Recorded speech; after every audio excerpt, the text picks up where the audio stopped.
Ce n'est pas une vidéo comme les autres. C'est une parole qui peut t'élever et te repositionner. Prépare ton cœur, le prophète Raphaël te parle.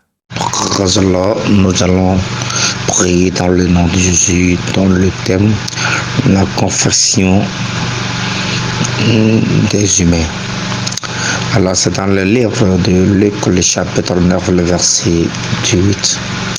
Il est écrit donc un jour que Jésus pria à l'écart, ayant avec lui ses disciples, leur fit cette question: qui dit-on que je suis?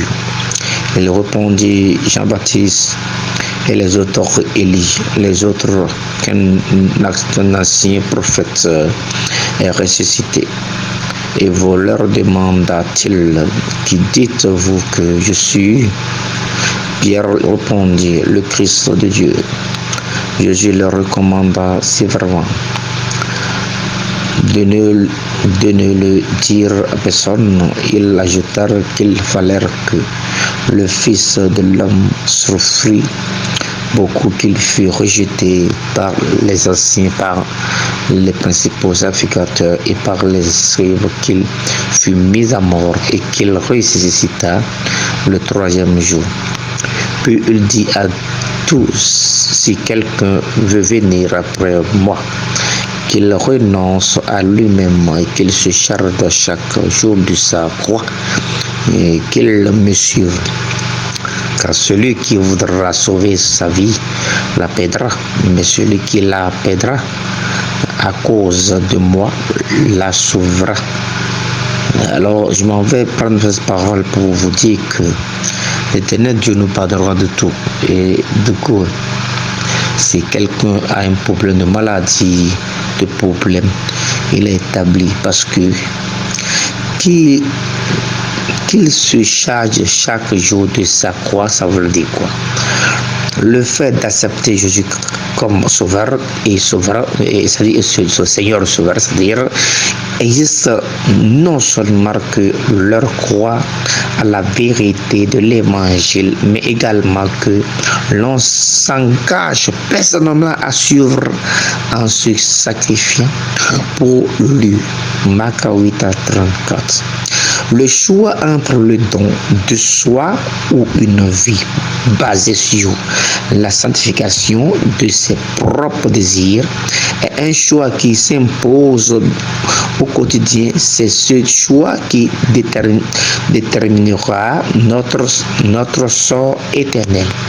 Celui qui la perdra, si l'on fait de l'acquisition du beauté, du bonheur, c'est-à-dire, et du plaisir, au lieu de la recherche de la volonté de Dieu et de la mise en pratique de ses principes, le but de notre vie, alors nous finirons dans la déception et la ruine. Celui qui renonce à ses propres voies et qui vit en communion avec Jésus-Christ en fondant sa vie sur les enseignements et de sa parole, jouta d'une vie et d'une joie véritable ici-bas à la vie future. Honte de moi, avoir honte de Jésus, c'est ressentir de la honte, de l'embarras, c'est-à-dire lorsque, en présence du monde, nous nous identifions aux voies, aux valeurs et aux buts que Jésus a enseigné.